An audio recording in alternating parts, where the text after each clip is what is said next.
안녕하십니까. 문근식의 태스크포스 문근식입니다. 로봇이나 장치가 제어 신호에 맞춰 원하는 움직임을 정확하게 구현하도록 만드는 핵심 부품을 스마트 액추에이터라고 하는데요. 오늘은 이 분야에서 독보적인 기술력을 바탕으로 방위산업을 이끄는 기업을 만나보겠습니다. 주식회사 사면의 박기원 대표님과 함께하겠습니다.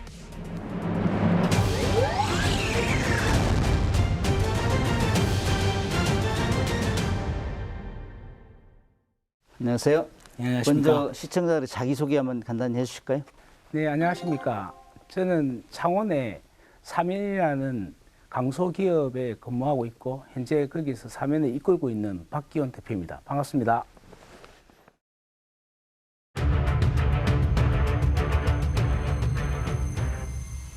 반갑습니다.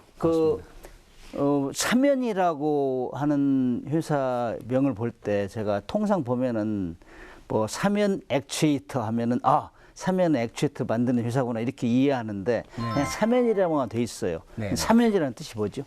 사면은 뭐 혹자들은 이런 이야기를 합니다. 삼성의 삼, 현대의 현에서 삼성과 현대처럼 좀 대기업으로 가라라는 의미로 좀 해석하시는 분이 많은데 삼은 석삼자에 속기 현자를 쓰고 있습니다. 그래서 저희들이 삼이라는 의미는 수 중에서 이제 깨지지 않는 완전 무게라는 수를 일단 3이라고 숫자 중에서 트라이앵글 이렇게 쓰면 네, 맞습니다. 그다음에 현자는 속기현이라서 그 고대 중국에 보면 삼정성이라고 말해요. 영의정 뭐 많이 이야기했는데 우의정. 그 세 분들을 여기서 뭐 삼공이라고도 표현하고 했는데 그 다른 말로 하면 사면이라고도 표현을 합니다. 저희 회사에 좀 적용을 하면 깨지지 않고 무결하게 존귀하게 성장을 하라 그런 의미로 사면이라는 이름을 지었습니다. 안정적으로 지속적으로 비상하고 이런 맞습니다. 개념이겠네요. 네, 맞습니다. 그 사면 핵심 상품이 스마트 액추에이터라고 들었는데 이 스마트 액추에이터라는 게 뭐죠? 아마 이거 스마트라는 단어가 좀 똑똑하다는 의미니까 액추에이터라는 정의만 정확하게 아시면 좀 이해하기 쉬울 것 같은데 액추에이터는 보통 가지고 있는 에너지를 움직임으로 변환해 준 장치를 보통 통칭해서 액추에이터라고 표현합니다. 그 사면이 지금 생산하고 있는 거는 전기식 스마트 액추에이터인데 거기는 모터와 감속기, 제어기 이 세 가지 부품이 들어가게 되어 있습니다. 그래서 모터는 이제 전기식 에너지를 회전을 통해서 직선 운동을 바꿔주는 역할을 하고 그 변화에 대한 값들을 제어기는 정밀하게 제어를 합니다. 그래서 거기 놓은 힘과 토크를 고정밀 감속기에다가 전달하면 그거를 우리가 원하는 힘과 전달이 정확하게 디바이스에 전달되는 그런 형태죠. 액추에이터라는 거는 어떤 동작을 시작하게 만드는 거. 맞습니다. 트리거를 작동하는 이런 거죠. 거기다가 스마트를 붙이니까 좀 남 거보다 좀 나은 거, 영리한 그 상태. 그런데 왜 굳이 또 방위산업까지 진출하셨어요? 아마 계기는 그랬던 것 같습니다. 저희들이 자동차에서 이제 이러한 스마트 액추에이터 기술을 이렇게 발전시켜 왔었고, 거기 궁극적으로는 지금 저희들이 부르는 거는 모터, 감속기, 제어기를 통합을 해보면 하나의 일체인 제품을 만들 수 있습니다. 그래서 저희들이 2024년 3월 달에 코스닥 상장할 때는 실제로 스마트 액추에이터를 한 단계 업버전한 통합한 버전의 3-in-1 통합 솔루션이라고 3-in-1. 즉 모터, 감속기, 제어기 이 세 가지 기술을 하나의 유기체로 만들었습니다. 그거를 저희들이 개발하고 난 뒤에 어떤 일이 있었냐면 어느 순간 그 글로벌 방산에서 변화가 좀 감지가 됐습니다. 2000년대에 들어오면서 무인화를 가고 있더라.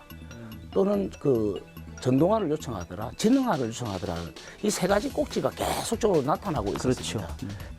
아마 저희들 시초는 2011년도 돌아갈 수 있을 것 같습니다. 그 당시에 보면은 우리나라에 보면 IRST라는 그 차세대 호위함을 만들려고 그때 고민하고 있을 때였고 그때는 그 지금 제너럴 다이나믹스가 GD사가 주로 이제 그런 IRST에 대한 디바이스를 IRST 즉 그 인프라레드 서칭 앤 타겟팅이라고 표현을 해서 그 적외선 탐지죠. 그러니까 적기가 날아가든 아니면 물체가 지나가는 파노라마 형식으로 그걸 만들어주는 적외선으로 탐지해가지고 네, 공격하는 그런 맞습니다. 장비라 이거죠. 예를 들면 빠르게 적기가 지나가면 그것들을 어떤 형식인지 바로 판단을 해야 되지 않습니까?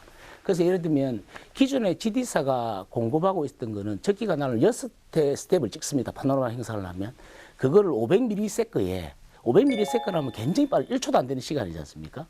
500ms 감이 안 와요. 500ms면. 그러니까 순식간으로 돌아가는 거죠, 이렇게. 그 500ms에 6개의 스텝을 찍어가지고 하나의 영상을 만들어냅니다. 그 당시 우리 군은 이제 고민을 시작한 겁니다. 와, 이 GD사가 이렇게 빠르게 고정비를 만들어낼 수 있는 IR 시스템을 만들었는데 우리가 과연 우리나라 힘으로 할 수 있겠느냐. 그래서 그거를 세 번째로 저희들이 우리나라 군에서 도전을 하기 시작합니다. 도전을 했고 그 당시에 제 얘기를 정말 잘하는 회사가 어디냐. 이제 서청이 들어왔고 이제 사면이 이제 그런 기회를 얻게 되었습니다. 얻게 돼가지고 그거를 저희들이 구현한 거를 보면 GD사가 500ms를 개발한 거를 저희들이 250ms에 그거를 개발해 드렸습니다. 그래서 그걸 통해 가지고 지금은 차세대 호위함, 대형 호위함이나 모든 게 이제 저희들 IRSD의 구동 모듈 그걸 저희들 다 100% 이제 공급하는 쾌거를 좀 얻었습니다.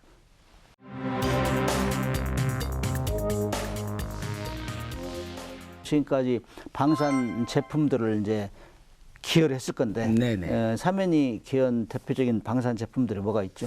뭐 장비나 뭐 이런 거 이거 우리 거 없으면 안 돼 하는 장비들. 대표적으로 보면은 어쨌든 제가 서두에 말씀드린 것처럼 사면은 3인원 통합 솔루션을 가지고 있고 그걸 통해서 뭐 단위로 보면 모터를 공부하는 것도 있고 제기만 공부하는 거 있고 그다음 감속기만 공부하는 따로 공부하는 형태도 있습니다만 이 세 가지를 묶어서 공부하는 형태 보면 육해공에 다 있습니다. 그 정밀 대공 유도 체계에 보면 L셈, M셈 이런 예, 말이죠. 맞습니다. 그러니까 뭐 단거리, 중거리, 장거리 레이더가 항상 있지 않습니까? 그 레이더를 보면 무게가 무겁고 편심 모멘텀이 계속 발생을 합니다. 그럼 그거를 잡아주는 힘을 어떻게 할 거냐? 그게 지금 이제 사면이 그 뭐 10톤, 20톤, 30톤 레이더를 들어 올리고 있습니다. 그런 것들을 수평 안정화 장치라고 부르고 있는데 그걸 사면이 전량 공급을 하고 있는 형태고요. 그다음 한 개 대표적인 거는 지금 저희들이 심혈을 좀 기울이기 있는 게 있습니다. 기동 체계에 보면은 이 능동 방어 그 발사대라는 게 있습니다. APS. 오토매틱 프로텍션 시스템이에요. 예, 맞습니다. 네, 그게 어떤 효과를 얻을 수 있자면 이번에 그 우크라이나와 러시아 전쟁이 보면 러시아가 탱크가 엄청나게 비싼 고가의 그렇죠. 장비인데 불구하고 무인기에 의해서 그냥 무인기에 격추됐고 특히 뭐냐면 야전 전술에서 그 우크라이나의 직사각이 있지 않습니까?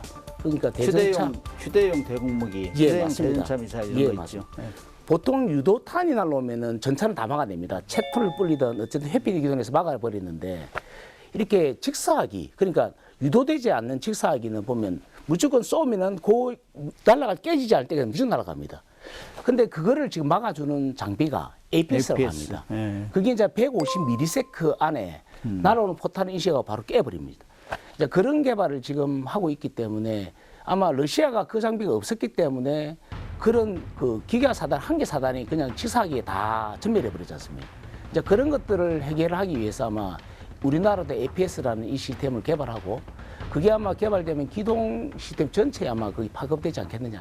전쟁 끝나면 러시아에서 많이 요청하겠는데. 저희는 그렇기를 기대하고 있습니다. 그다음 한 개 더는 저희들이 이제 제일 잘하고 있는 거 민수에서 그런 기술이 약간 3인원 기술이 개발됐지 않습니까? 이제 군에 처음으로 이제 3인원 기술들이 이제 들어가기 시작합니다.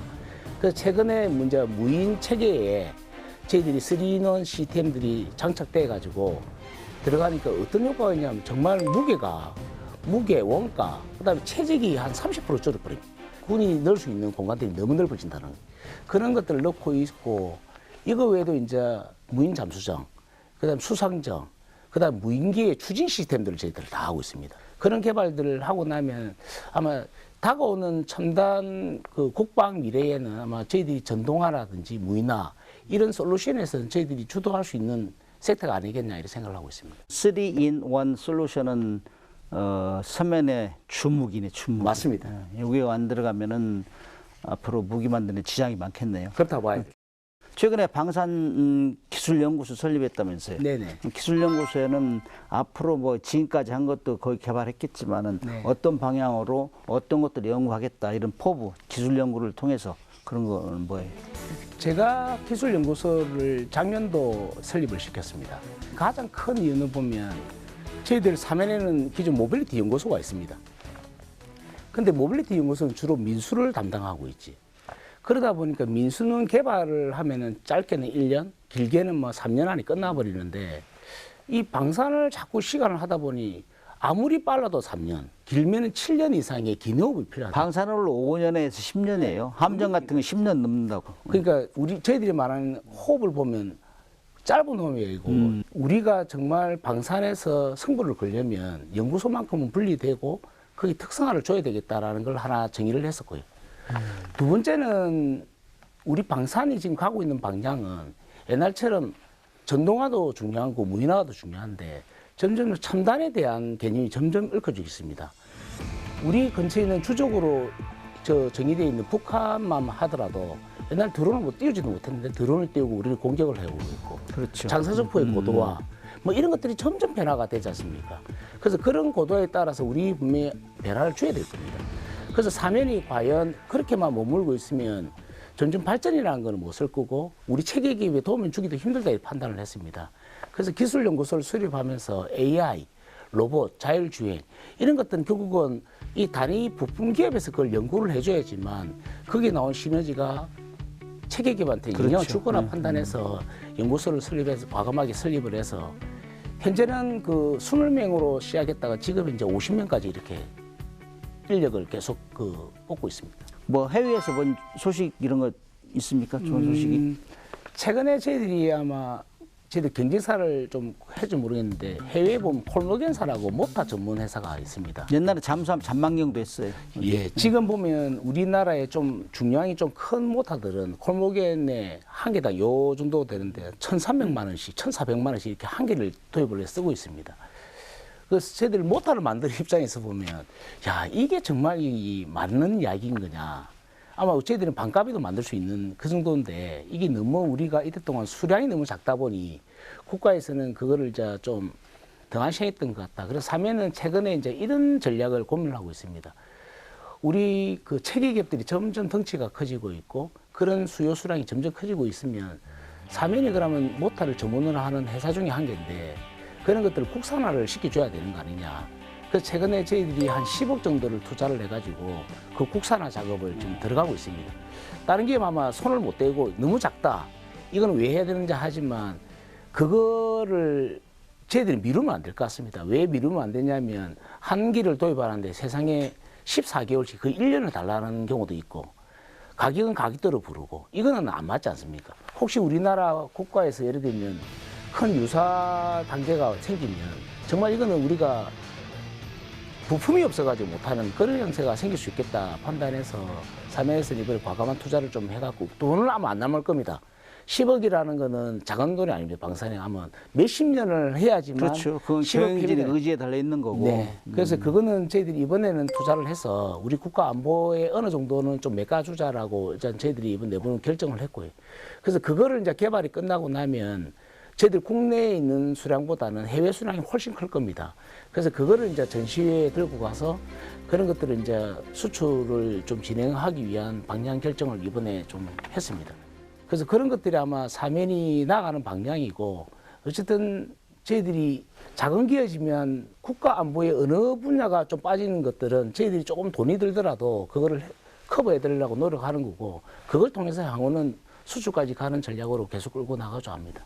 국가 안보까지 생각하니까 제가 할 말이 없네요. 아, 별 말씀. 그런데 기업은 기술을 개발하고 네. 국가에서는 그걸 잘 적용하고 네. 그다음 해외 수출로 견인해주고 네. 이런 역할을 잘해야 되는데 이 정부, 민관, 군이 협력해서 해야 총력전을 펼쳐야 방위산업을 꾸준히 성장시킬 수 있다고. 원래 그렇습니다. 잘 되는 거 못 보잖아요, 남이. 우리가 좀 잘 되니까 여기저기서 시비를 하고 있다고. 그래서 그렇게 시장을 다변화하려면은 소부장까지 수출을 해야 된다. 저는 그런 생각을 합니다. 네.